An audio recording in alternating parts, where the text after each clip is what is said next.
Okay, we're back to Proclus's. I need to pronounce it Proclus from now on. Proclus's commentary on the Timaeus. The last thing we were looking at, Timaeus just began his speech, and he was talking about the necessity of praying to the gods before major undertakings. So we'll just pick back up. I think this is a little bit of review before the next quote. So, why, however, does Timaeus say that it is necessary to pray and magnificently proclaim that the gods and goddesses should be invoked, yet does not pray, though an opportunity for doing so presents itself, but immediately converts himself to the proposed discussion? We reply, it is because some things have their end comprehended in the very will itself, but others distribute another energy after the will, and through action accomplish that which was the object of the will. So prayer is affected in the will, the disposition itself. It's not one of those things where there's a hard separation between the intention and the action. The real action of prayer is in the will to pray itself. And a life indeed conformable to philosophy depends on our will, and a deficiency in it is contrary to the will. But the consequences resulting from a life conversant with external actions are not dependent on our will, for the end of them is not placed in us. We may justly, therefore, rank prayer among the number of things which have all their perfection in the will. For the wish to pray is a desire of conversion to the gods, and this desire itself conducts the desiring soul and conjoins it to divinity, which is the first work of prayer. Hence, it is not proper first to wish and afterwards to pray, but he that wishes to pray will at the same time have prayer as the measure of his wish, one person indeed in a greater, but another in a less degree. Farther still, this also is the work of a true prayer, for those things for which we pray to be common to the gods, both according to powers and energies, and for us to effect them in conjunction with the gods. Thus, if someone should pray to the powers that amputate matter and obliterate the stains arising from generation, but should himself particularly endeavor to effect this through the cathartic virtues, such a one, in conjunction with the gods, would entirely accomplish a dissolution of his material bonds. This, therefore, Timaeus here effects, for those things which he prays to the gods to accomplish, he himself completes, disposing the whole discourse according to human intellect, but so as to be in conformity to the intellect of the gods. So, just like if you prayed to be released from desires and then affected it yourself, you'd be working in conjunction with the gods. So here, praying to accomplish this discourse, he is working with the gods, but he himself is affecting it.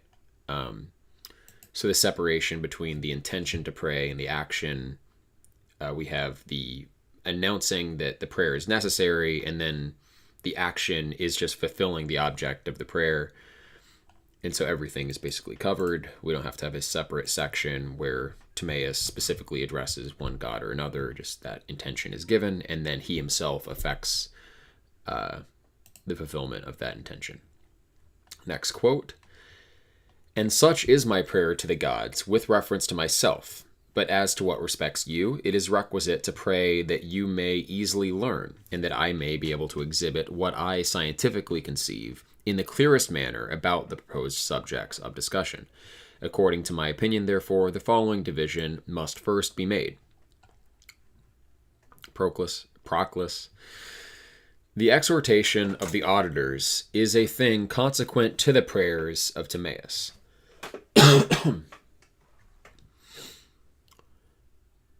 So consequent.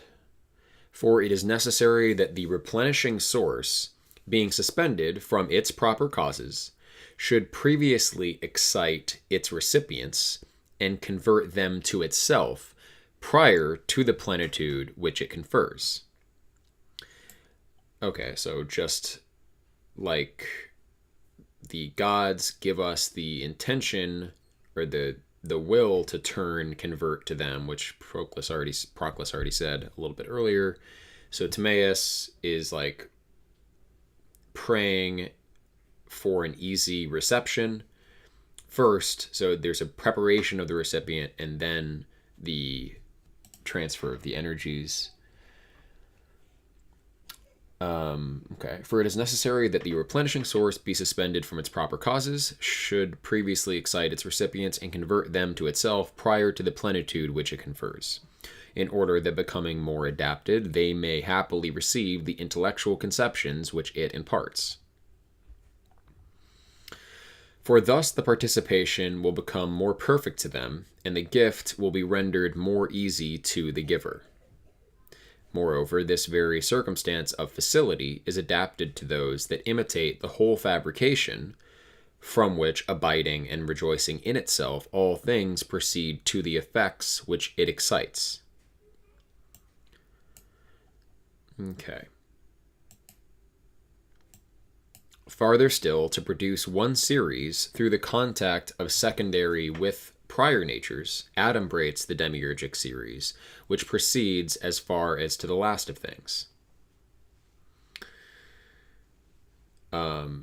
For if the auditors receive what is said conformably to the intellect of Timaeus, but Timaeus disposes the whole discussion conformably to the intellect of the gods, it will happen that the whole conference will in reality be referred to one intellect and one intellectual conception. So Timaeus is kind of drawing those points of connection between himself and the gods, himself and the auditors, and that adumbrates basically this total connection and flowing of all things, which is modeled for us in the cosmos, kind of bringing all things about within itself in a complete fashion. Besides this also, the self-motive nature of souls is sufficiently indicated that being moved by the gods, they also move themselves, and produce from themselves sciences. For the words, what I scientifically conceive, exhibit the energy which is impelled from a life whose power is free. So it is Timaeus' genuine work, but he's working in conjunction with the gods. According to my opinion, therefore, these things are first to be considered.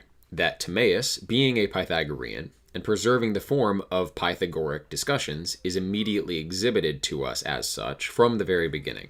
For Socrates does not enunciatively declare his opinions to others, but having dialectically purified their conceptions, unfolds truth into light, who also said to them that he knew nothing except to make an assertion or give a reason and receive one. But Timaeus, as also addressing his discourse to men, says that he shall enunciate his own dogmas, not at all busying himself with foreign opinions, but pursuing one path of science. So, distinction between the Pythagorean and Socratic method of teaching. I guess we can infer from that Pythagoreans were more, what's the term for that?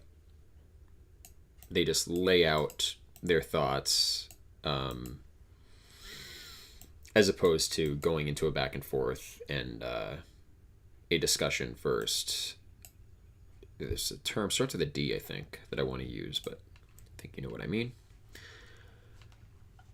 All right. Moreover, the word edoxa, i.e., I am of opinion, is assumed here very aptly and appropriately to what has been before said. For of the whole rational soul, one part is intellectual, another is dianoia, and a third is opinion. And the first of these, indeed, is conjoined to the gods, the second produces the sciences, and the third imparts them to others. Okay. So intellect, conjoined to the gods. Second, produces the sciences. Third, doxa, imparts them to others. So sciences are imparted through doxa rather than dianoia itself, which makes sense. I mean, obviously you can get someone else to follow the same line of reasoning like Socrates does, dianoetically, but to just give your thoughts, again, I wish I could remember the word I'm looking for there, to just lay them out as here's what I have to offer.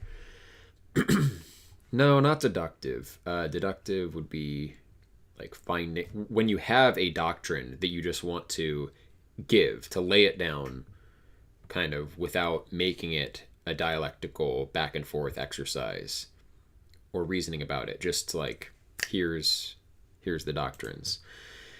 In any case, that's what you do directly. I mean, sure, you could. There's just a specific word that is not coming to mind, and maybe it doesn't start with a D, but it's all right. Let's see. So anyway, doxa is what's used to impart those scientific opinions that you've acquired through dianoia to others, and then maybe from there you can help them ascend from doxa to dianoia to intellect.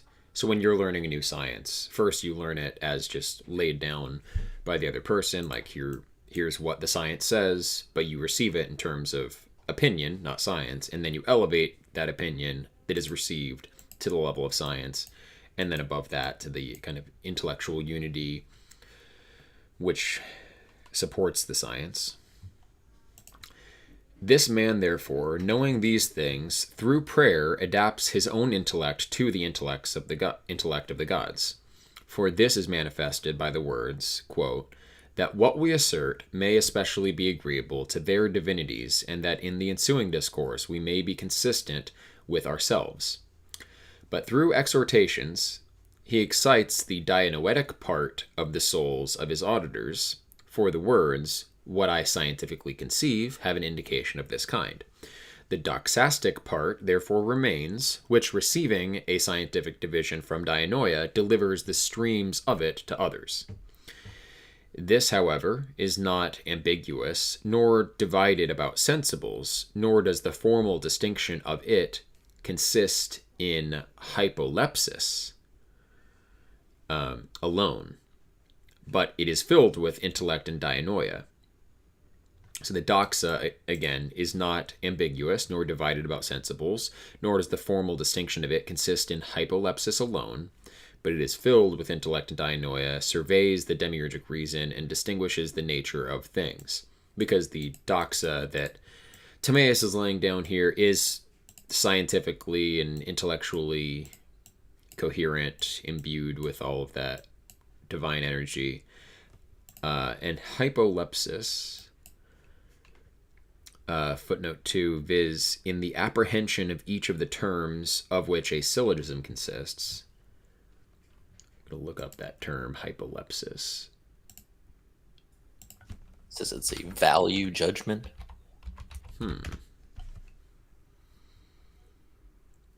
It is the taking up of a conception, a notion, an understanding.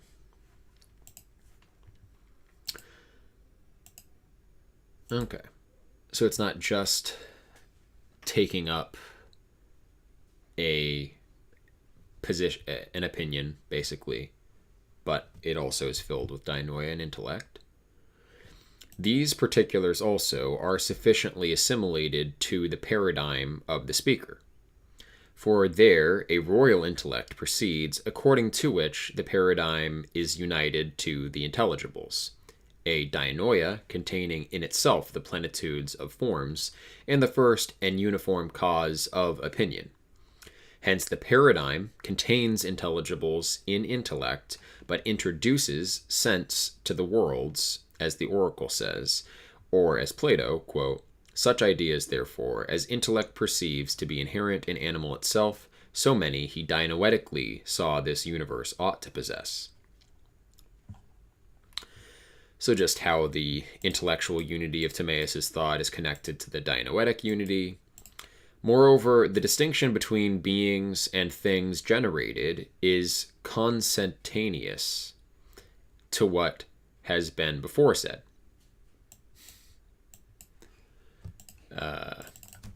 Consentaneous. Adjective that means agreeing, accordant, or done by common consent. Consentaneous. Expressing agreement. Okay, well, it agrees with what has been before said. Okay, for after the gods and goddesses, and the ineffable peculiarity which is in them, the separation of these two genera, i.e., of being and generation, takes place. For, let's see, after the gods and goddesses and the ineffable peculiarity which is in them, the separation of these two genera, being and generation, takes place. Fine. For being is allied to the more excellent order of divine natures, which is always established in invariable sameness and is intelligible. But generation is allied to the inferior order, from which infinite progression and all various mutation derive their subsistence. So gods and goddesses, monad and definite dyad, being the kind of ultimate archetypes behind the division, even between beings and generated things. So monad being being, indefinite dyad being becoming. What then is the division, and after what manner was it produced? Was it made as if it were the section of a certain whole into parts, or as genus is divided into species, or as the division of one word into many significations, or as that of essence into accidents, or vice versa, that of accident into essences? For these are the species of division which some persons are accustomed to applaud. It is ridiculous, therefore, to divide being and generation either as accident into essences or as essence into accidents, for accident by no means pertains to perpetual being. Yeah, we saw that somewhere else also, that like Aristotle's categories only apply to generated natures, so accidents technically don't apply to ousias or eternal beings. Of course, Aristotle's usage of ousia is like the compound soul body, or maybe it can even encompass like bodies without souls. But for Neoplatonists, ousias are these eternal beings. They have eternal essences, and they don't have accidents. So the forms would have no accidents, and then souls, I guess, would have no essential or no accidents pertaining to their essences, although perhaps their energies can be affected by accidental properties. Not sure about that. Okay. Nor again must they be divided as a word into its significations. So here I think we're asking about the division of gods and goddesses and how that produces the division between being and generation. So the division we're looking at is between being and generation, I'm pretty sure. For what word is there which Plato, assuming as common, divides into perpetual being and that which is generated, unless someone should say that T, i.e. a certain thing, is thus divided by him? Yeah, so like the general thing, T, thing, is then divided into the species, perpetual being, and generated being. This division, however, is not Platonic, but is derived from the Stoic custom.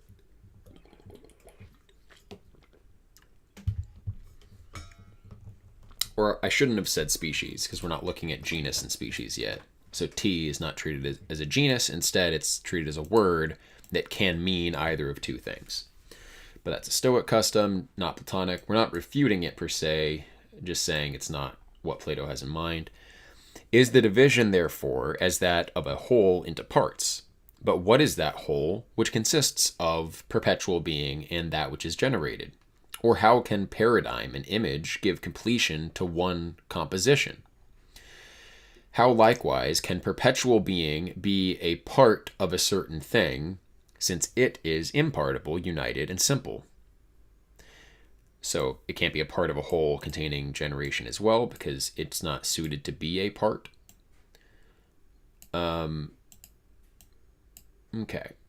But then that would imply that individual souls are not parts of the world soul, which I think at some places maybe it seems like they are in Plotinus, but no like direct quote comes to mind. But okay, if this is consistent, then our souls can't be parts of anything, or the essences of our souls can't be parts of something else. For the impartible is not a part of anything which does not consist of all impartibles, but that which is generated is not impartible. Hence there is not a common... Oh, okay. Well, here we go. So he's saying impartible natures can't be a part of something that has parts that are both partible and impartible. He's leaving open the possibility, though, that things that are composed of only impartibles can have those impartibles as parts, which would then imply that souls can be part of the world soul, and individual forms can be part of the demiurgic intellect. But that which is generated is not impartible. Hence, there is not a common genus of perpetual being and that which is generated. Okay, I thought he was arguing against the whole part relation. Now he's saying genus and species. But okay. Hence, there is not a common genus of perpetual being and that which is generated. For perpetual being proceeds according to cause that which is generated, and the former is when the latter is not. But perpetual being not existing, which it is not lawful to suppose, generation also would vanish. How likewise is there one genus of the first and the last of things? For the division of genre into species takes place in the middle psychical reasons, i.e., productive powers.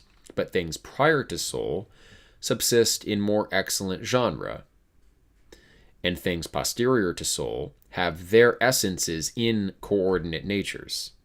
So they're not self-subsistent, they are suspended from other natures, their essence is tied inexorably to other natures. He kind of slipped into the genus-species discussion. How likewise is there one genus of the first and last of things?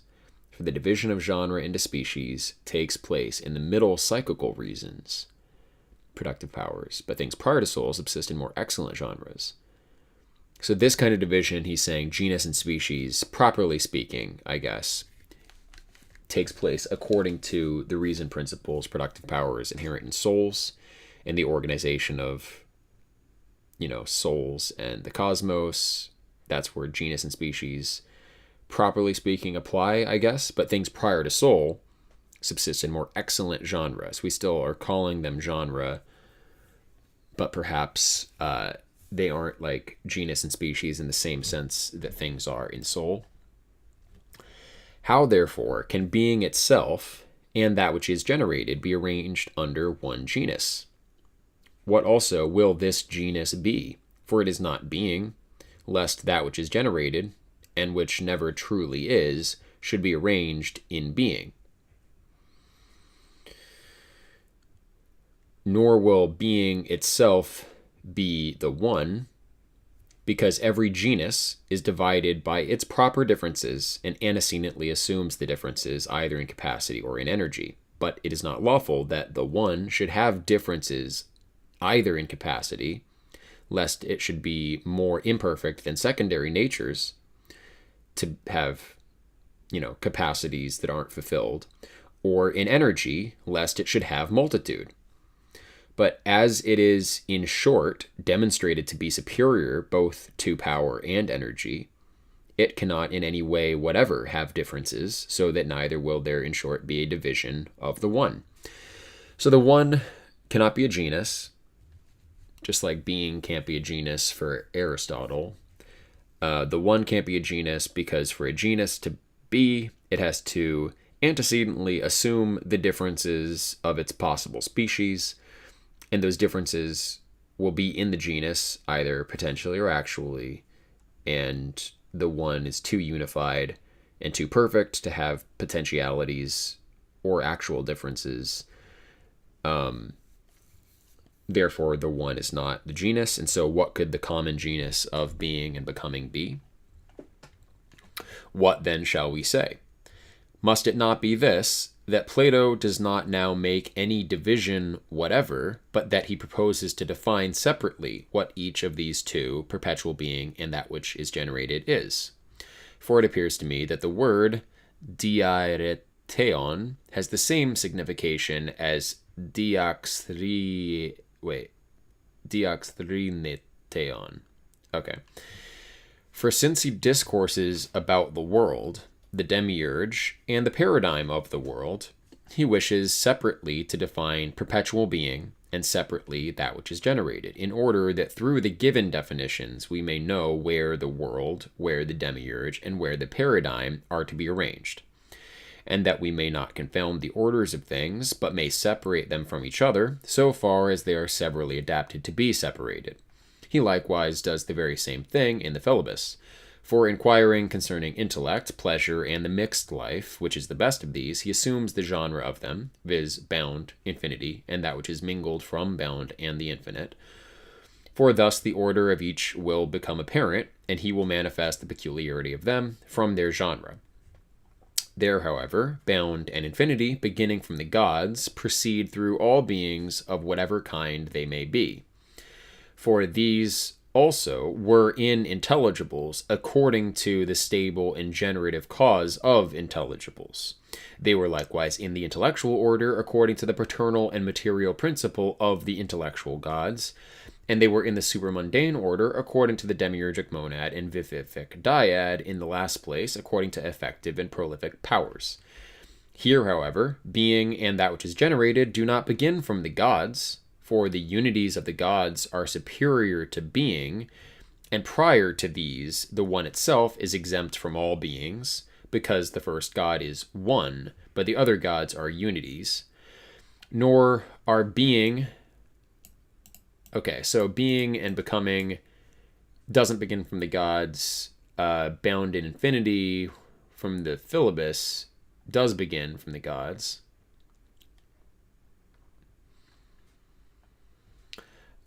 So being and becoming are lesser divisions than bound and infinite.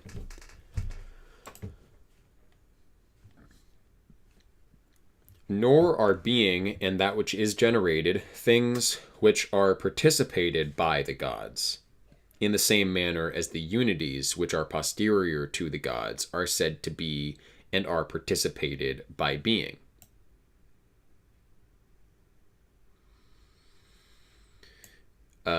Let me get that straight. Nor are being and that which is generated things which are participated by the gods. So the gods don't participate of being and generation. In the same manner as the unities, which are posterior to the gods, are said to be and are participated by being. So being participates of the henads, but the henads don't participate of being, because the henads are above being. Nor do they extend as far as to the last of things. Being and generation don't extend to the last of things. For neither is it possible to say that matter is perpetual being, since we are accustomed to call it non-being, nor that which is generated, which is not able even to suffer being, lest perishing by so doing, it should entirely vanish. This, therefore, will again be asserted by us. It is, however, evident that the division is not of one certain thing, and that the proposed theory has necessarily, prior to other things, the definition of these twofold genera, in order that the discussion proceeding as if from geometrical hypotheses to the investigation of things consequent may discover the nature of the universe and the paternal and paradigmatic cause of it. For if the universe was generated, it was generated by a cause. There is therefore a demiurgic cause of the universe. If there is a demiurge, there is also a paradigm of the world, with reference to which he who constituted the universe fabricated. And thus, in a consequent order, the discussion about these things is introduced, and the physical theories in theology. Next quote. What that is, which is always being, but is without generation, and what that is, which is generated indeed, or consists in becoming to be, but is never real being. Proclus. According to some, all beings whatever, whether they subsist paradigmatically or iconically, are comprehended in this distinction, but not all beings according to others. So is this exhaustive of beings? Let's see. And the interpreters contradict each other respecting this, not a little. We, however, cannot know which of these assertions it is fit to adopt unless we examine each of them by itself. Let us then consider from the beginning what power each of the words of Plato possesses in itself. In the first place, therefore, toti, or the what, is definitive. For we are accustomed to give t an antecedent arrangement in definitions. But it is not a genus, as the Platonic Severus thought it was, who says that toti is the genus of being and that which is generated, and that the all is signified by it. For thus that which is generated, and likewise perpetual being, will be all.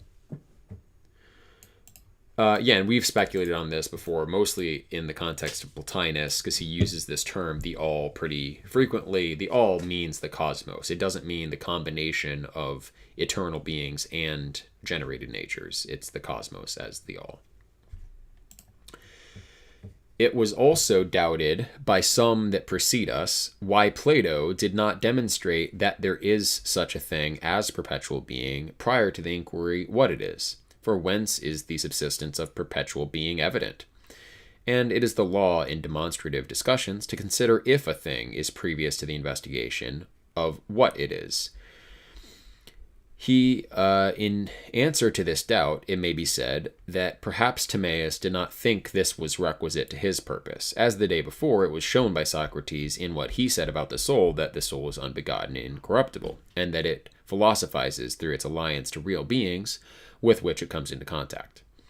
And likewise, as it was shown by him, that what is perfectly being and truly the object of science is one thing, that which is partly being and partly non-being is another, and on this account is of a doxastic nature, and that which in no respect is being and is entirely unknown is another.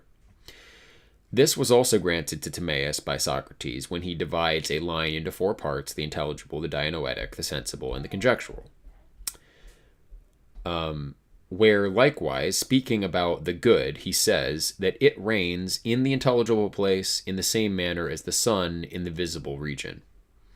And farther still, the introduction of prayer previous to the discussion is a demonstration of the existence of being which always is.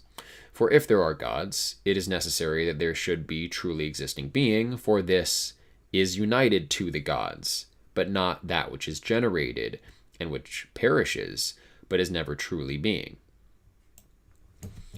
Okay, so by assuming the genus above truly existing beings, gods, that entails the existence of truly existing being.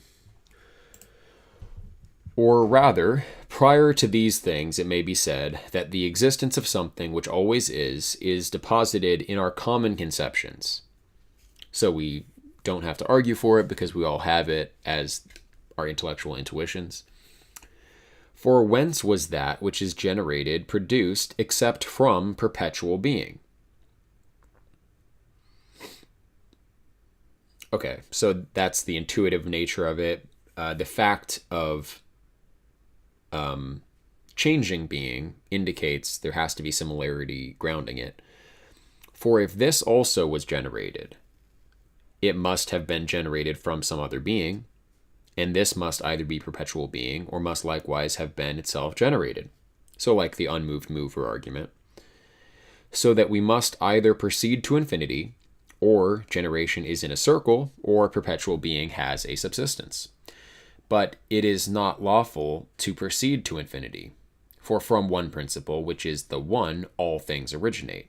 Nor is generation in a circle, lest the same things should be both better and worse, causes and effects. He uses that same argument in the Elements of Theology. Hence it remains that true being always is. Why then, it may be said, is not generation from the one? Because, we reply, it is absurd that multitude should be entirely produced without being. Okay, so if we assume the one and not circularity, why can't you just have the one rather than being produce becoming? Why can't you go straight from the one to the world of becoming? It is absurd that multitude should be entirely produced without being. I don't know if he's going to argue for that, but it does make sense. You can't have a multitude without the being of a unit. or number. And the forms are called number by Pythagoreans. So these concepts are inherently linked. It is necessary, therefore, that there should be truly existing being which primarily proceeds from the one, in order that the first principle may not be alone the cause of the last of things, but prior to these may be the cause of being, from which also generation proceeds.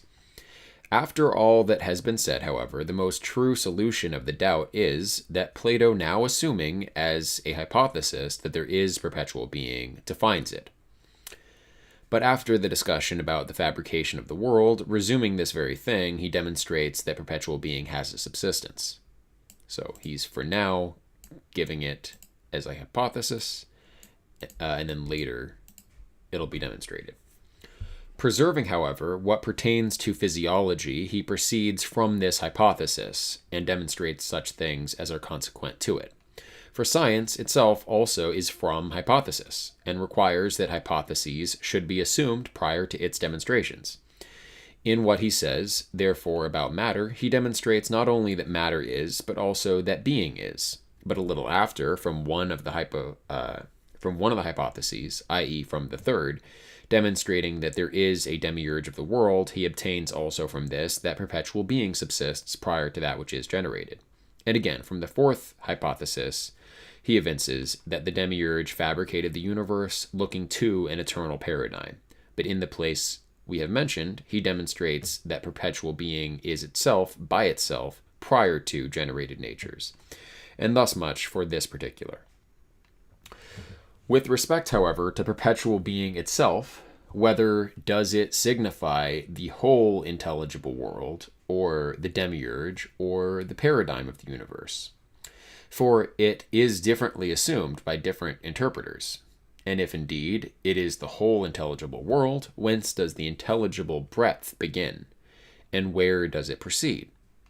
But if it is the paradigm, how comes it to pass that the demiurge is not perpetual being, if the paradigm is one thing and the demiurge another? And if it is the demiurge, whence is it that the paradigm is not a thing of this kind?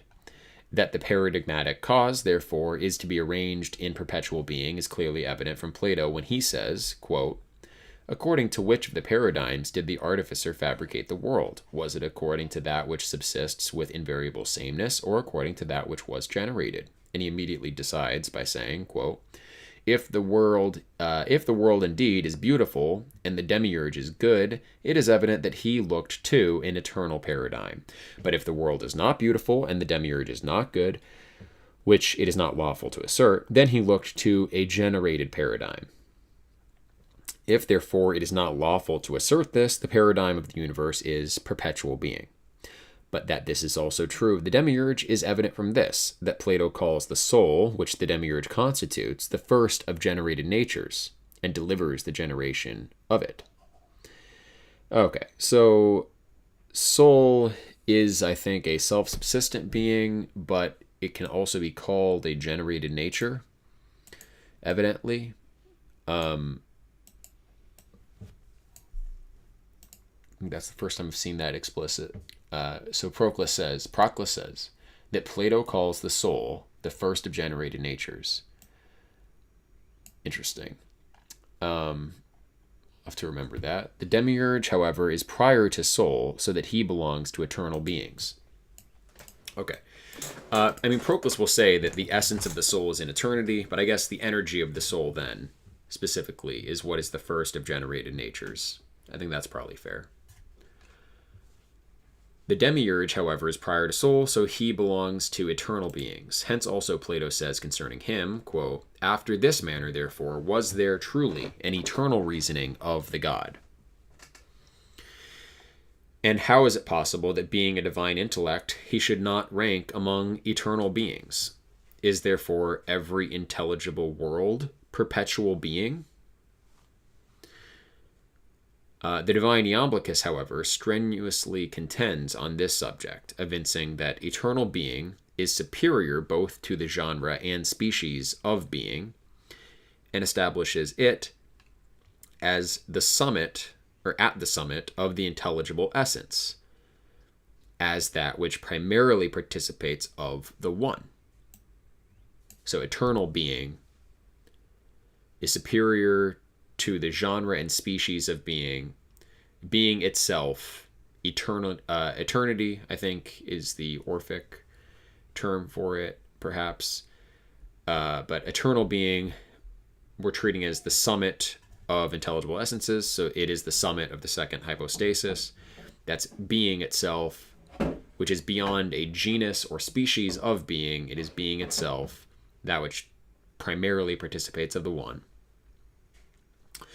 But what is written in the Parmenides concerning the one being, or being characterized by the one, and also in the Sophist, bears testimony to these things. For there, I have to go for 1 second. You gotta go, buddy.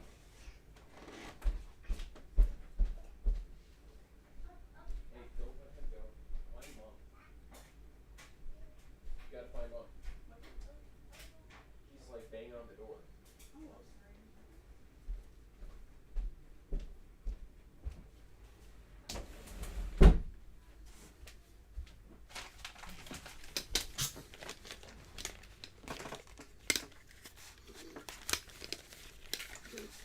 Okay, sorry about that.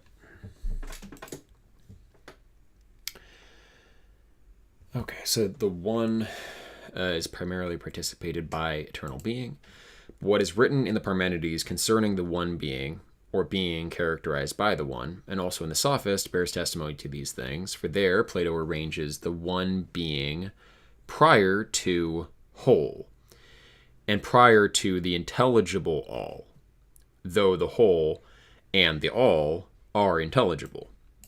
So the one being is prior to any whole, prior to genus, prior to the intelligible all. So it's kind of similar to the way Proclus treats the forms as having like imparticipable aspects and participated aspects. So being as a genus to other intelligibles is like being in its participated aspect, and then the one eternal being, as it's being termed here, is imparticipable and prior to whole, prior to the intelligible all, though the whole and the all are intelligible. He didn't use the term imparticipable there. I just see a parallel in how it's being treated.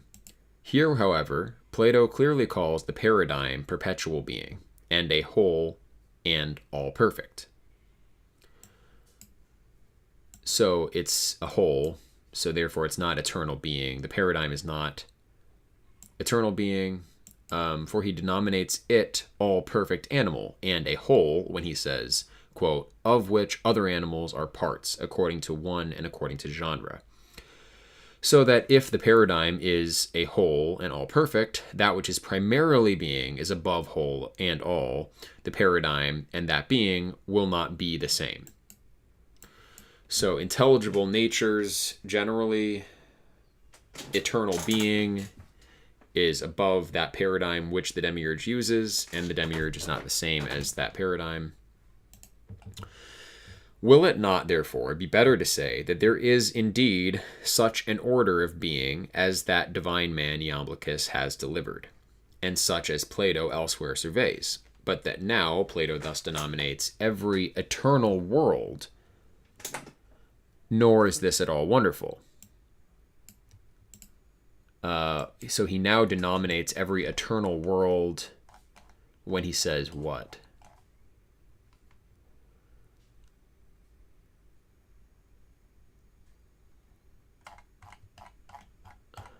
We'll just keep going and see.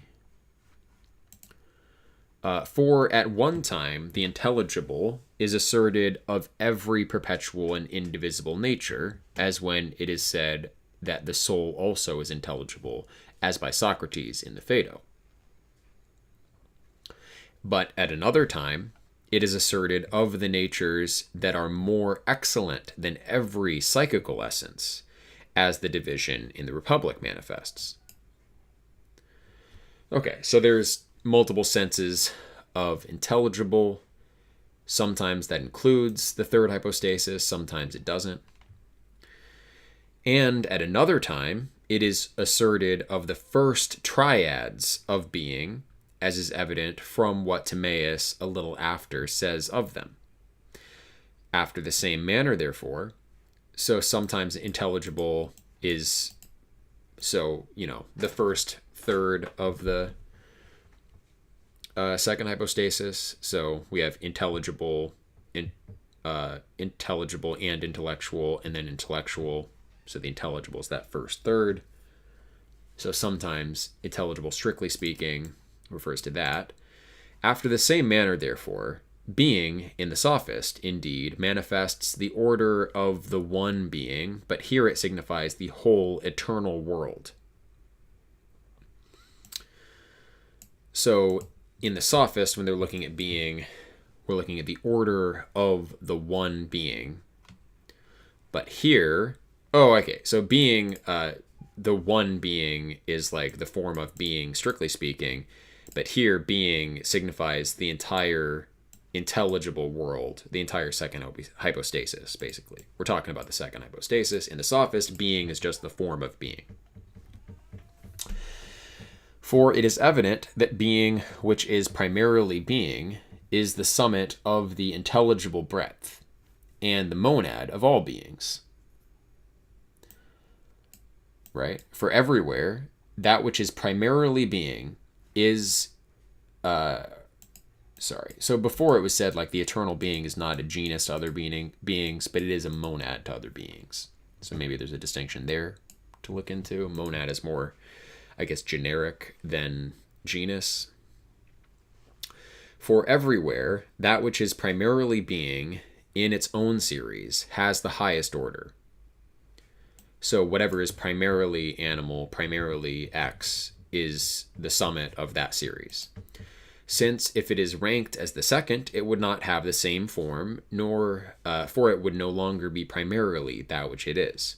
As therefore, virtue itself possesses the highest place in the series of the virtues, as the equal itself in equals, and animal itself in animals, thus also being itself, which is primarily being, is the summit of all beings, and from it all beings proceed.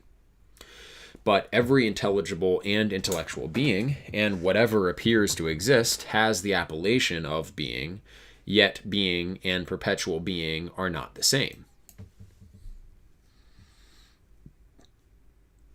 Actually, I got a little bit lost in that. Animal itself to animals, thus also being itself, which is primarily being, is the summit of all beings, and from it all beings proceed. But every intelligible and intellectual being, and whatever appears to exist, has the appellation of being, yet being and perpetual being are not the same. For the one being is beyond eternity, for eternity participates of being. Hence, all such things as participate of eternity have also a certain portion of being, but not all such things as participate of being participate likewise of eternity. Okay, so the first being is prior to eternity.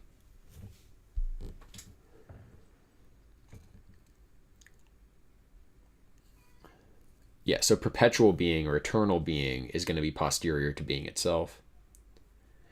The natures, therefore, that exist in time participate also of being, so that what is primarily being is beyond the order of eternity, but perpetual being is eternal. Hence, the reasoning demonstrates the very contrary, that everything is rather to be assumed from perpetual being than the one being, for this latter is better than the ever, as subsisting between the one and eternity, and prior to eternity being denominated one being. Okay.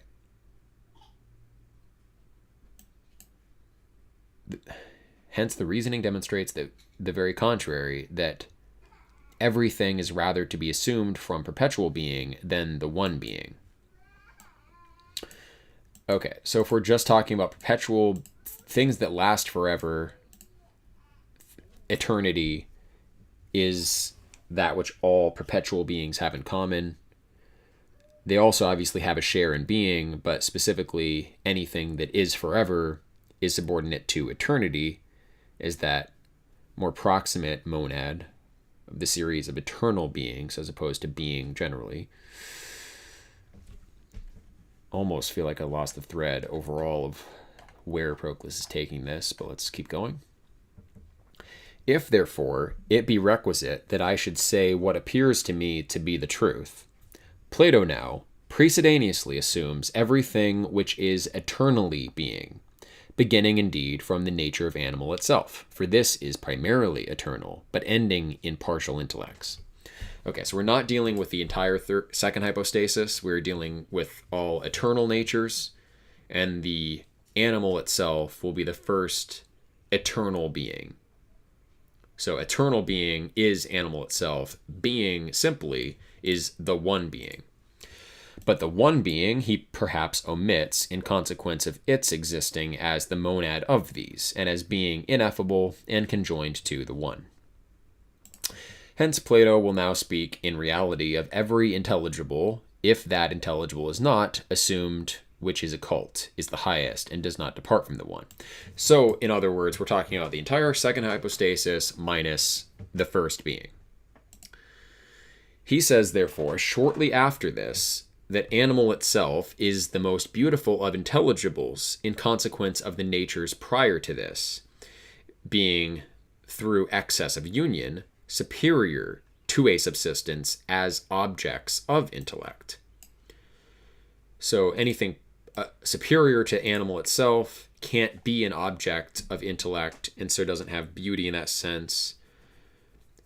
Or maybe it can still have beauty. I shouldn't have said that. Animal itself is the most beautiful of intelligibles because the natures prior to that, through an excess of union, are superior to a subsistence as objects of intellect. So the top thing that we can render intelligible to ourselves is the intelligible animal. Unless he says that animal itself is the most beautiful of all the objects of intellect, both animal itself and the one being existing as objects of intellect also, the latter as being causally ever, eternity as being so according to hyparxis, and animal itself, or the eternal, as existing always according to participation. Okay.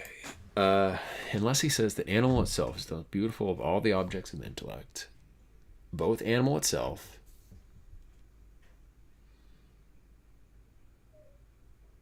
and the one being existing as objects of intellect also, the one being as being causally ever, eternity as being so according to hyparxis. So, all right. So we have distinguished the first being, which is causally eternal, and then eternity itself, which is so according to its own summit of its own being that it is.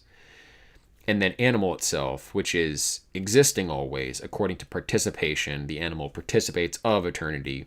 So the intelligible animal then is the first eternal being, because eternal being doesn't participate of eternity. It is eternity itself. So it's not exactly an eternal being, perhaps.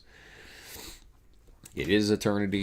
The animal itself will be the first eternal being. So this seems pretty clear then that, like, in the second hypostasis, we have these are the first three members: being itself, or we could call it the one being, eternity itself, and then the intelligible animal. Okay. Hence, if these things are admitted in that which always exists, eternity, animal itself, and the demiurge will be comprehended. So of that which always exists, we have eternity, animal itself, and the demiurge, and likewise the one being itself, which possesses the occult cause of eternity. So we can talk about eternity itself and the one being which causes eternity as also eternal beings in some respect, but maybe we can leave them out because we're talking specifically of things that have perpetual being. So that would begin with the intelligible animal. So that it is evident from this that perpetual being comprehends every nature prior to souls, whether it be intelligible or intellectual, beginning indeed from being itself, but ending in a partial intellect, and that it does not alone comprehend, as Iamblichus says it does, the summit of all beings, such as the being is, which is characterized by the one, or the one being, and the principles of being bound in infinity are superior. The one, therefore, is better than that which is self-subsistent, for it is necessary that it should be exempt from all multitude. We're going to back up a little bit.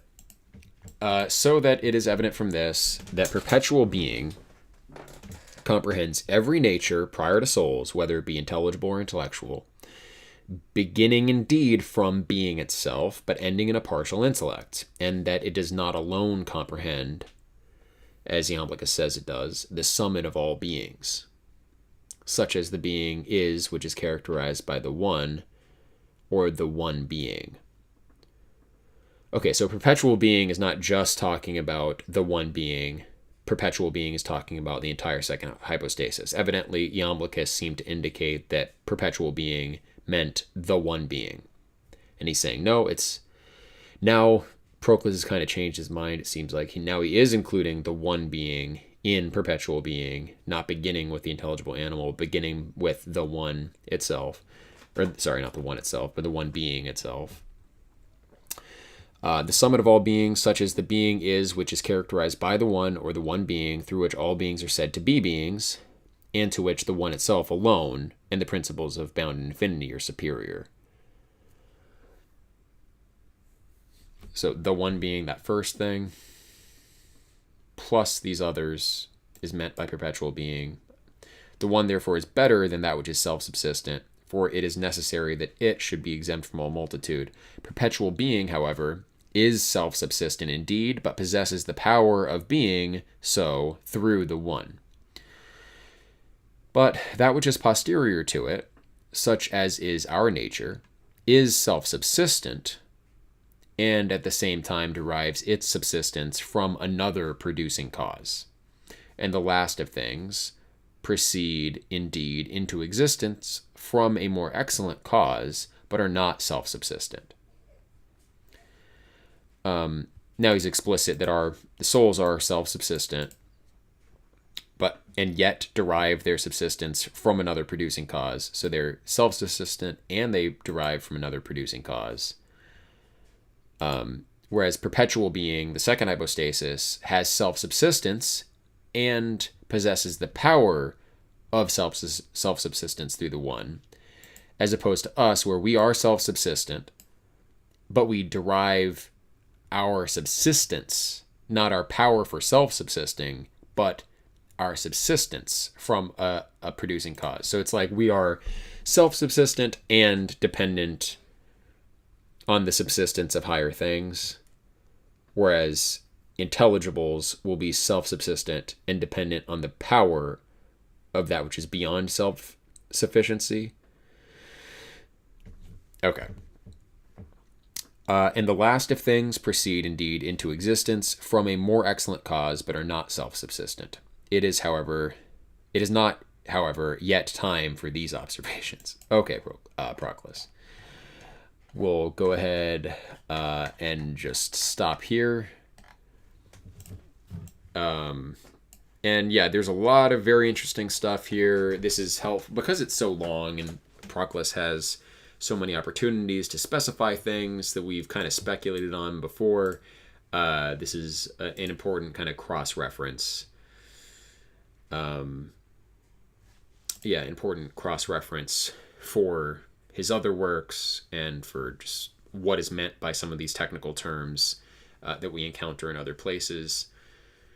A lot to remember, a lot to keep track of, but I'm still enjoying it. So, any thought on the reading today, Karnak? Nothing in particular. Yeah, I mean it's a lot of things we're familiar with, but also like typical Proclus. It's like exactly which order is being fit into which category, and so many qualifiers. Um, the gist was clear enough, so I'll be content with that for now. But all right, thanks everyone for participating. Um, we'll pick this up next week, or hopefully during the week if I have time.